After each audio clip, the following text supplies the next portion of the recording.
The sun's out, the buns are out, and that means the blondes are out. But please put down the bottle. We are not in the era of the bottle blonde. If we are talking about trends, which we will touch on, I want to help you figure out the best summer blonde for your hair color, as well as most importantly, your skin color, so we can enhance that natural tan, even if you are afraid of the sun. Outside bad. The sun's scary. This video is for everyone, even if you don't actually plan on being blonde. And I will help you understand how these looks may be achievable so you understand what you're getting yourself into before your appointment with a professional. I'm not saying to do it at home, even though I do. Now, if you're unfamiliar with me and my channel, then buckle in. I am a professional hairstylist and curly hair specialist, and I am your main girl, Mel. First, let's ask the question, should you even go blonde? I know you're tempted, but I will tell you as a stylist that going blonde or even just adding some pieces of blonde is some of the most high maintenance and expensive things that you can do to your hair, as well as one of the most damaging. That's why I want to share all of your options here. So what are the best options for you? Let's take a look at your skin, shall we? Because especially in the summer, if you love tanning, you know, our skin means a lot to us. We just want to glow this season, and the hair color we choose can really complement that. This is where we're considering if you're on the cool toned, warm toned, or neutral toned skin zone. And if you already know, that's great. You can skip to the next part. If you don't, there's a few quick tricks you can use to help find your undertones. We're going to look at your skin against white, against sunlight, and how the sun affects you. So if you are cool toned, then you're usually gonna have pinkish red undertones, maybe even blue undertones when you're looking against a white piece of paper, a t-shirt, whatever. In direct sunlight, look at your veins. If they're looking blue, it's giving cool. And especially if you sunburn easily and you get really, really red, these are pretty clear signs that you're cool toned.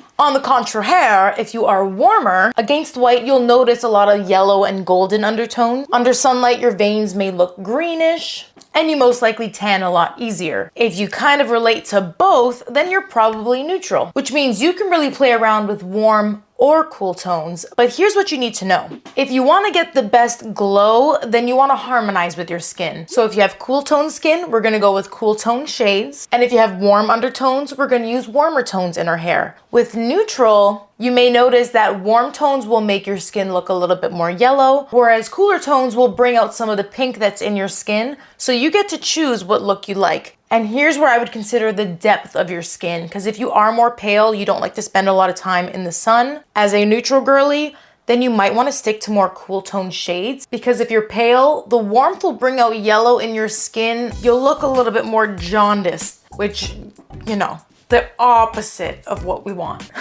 So all that yapping being said, let's take a look at some of the inspiration you may want to take to your stylist. Starting with the cool category, then we'll go into if you're warm, and then finally neutral. Okay, so cool toned blondes. The irony of this portion is you'll notice it's not all blonde. A very trendy color that does incorporate those lighter highlights, but is still on the natural side, especially for darker colors. We're talking hair that's natural black to like a, you know, that mousy ashy brown. If the undertones of your skin are more cool, you're gonna want to lean into colors that read a little bit more blue, that may even be grayish in hue. On the darker end of the spectrum, we're looking at mushroom brown. Think anywhere between a portobello mushroom and an oyster mushroom. It's giving that cooler brown, graphite stone tone. These are the shades that are going to look best if you have that really dark hair. I'm talking like brown black. You're on the borderline, don't even go lighter. But if you do,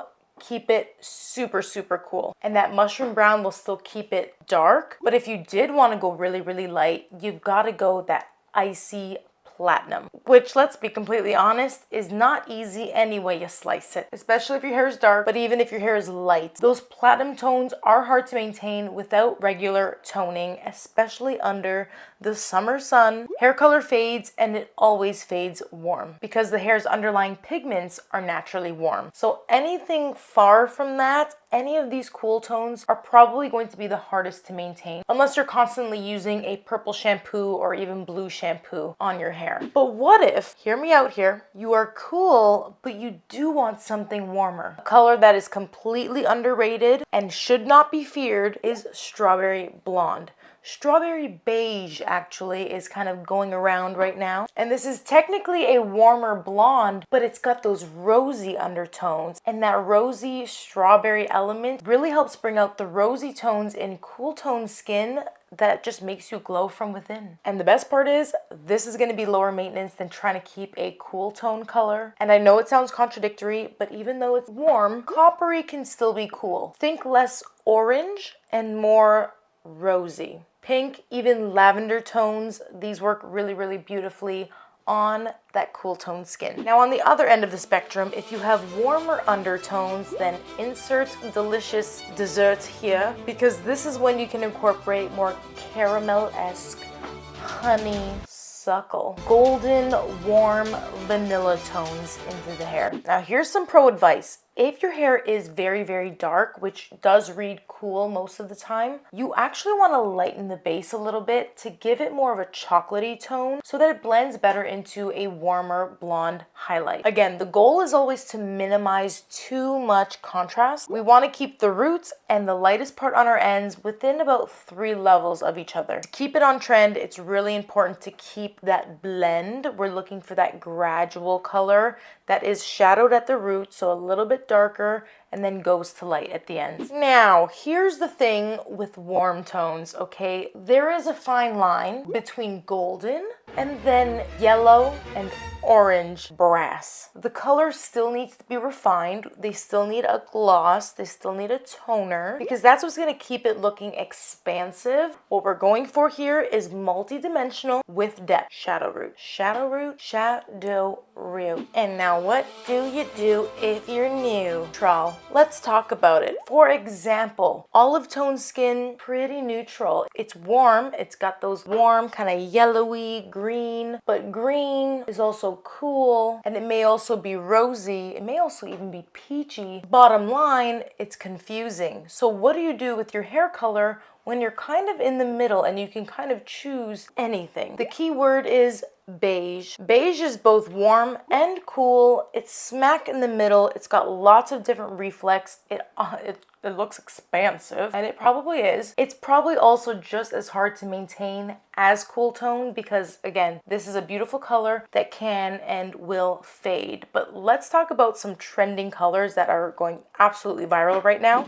The question at hand is, what are the current summer trends? Yes, it has a delectable name. We're talking vanilla chai, as well as milk tea. These are blondes that are very neutral. They're also more of that medium blonde, not too light. If you did want to go lighter, champagne, sand, and vanilla. These are all good ways to describe. Hold on, if you could go into a salon with a very seasoned stylist, like someone that's been around for a couple decades, and if you tell them that you want a milk tea blonde, they might just laugh at you. We're seeing techniques such as balayage and pintura highlighting, which is actually hand painting a clay lightener over top of the hair.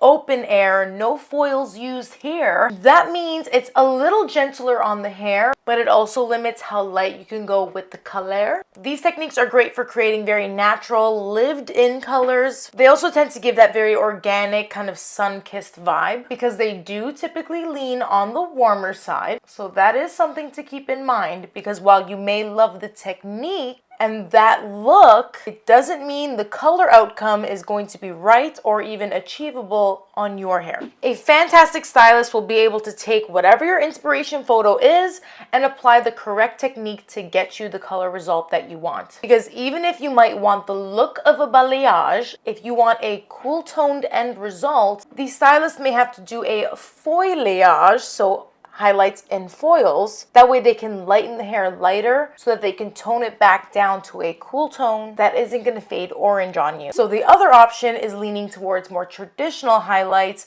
and foliage, which is a balayage looking technique in foils, because that incubating helps to get higher lift, helps to give you lighter results and therefore a cooler result if you don't want to see any warmth in your hair. In the foils may be bleach, it may also be high lift color, which is also something that tends to lean warm. Every stylist is going to have different techniques that they feel more comfortable doing or that they know is going to work best on your hair based on your starting level.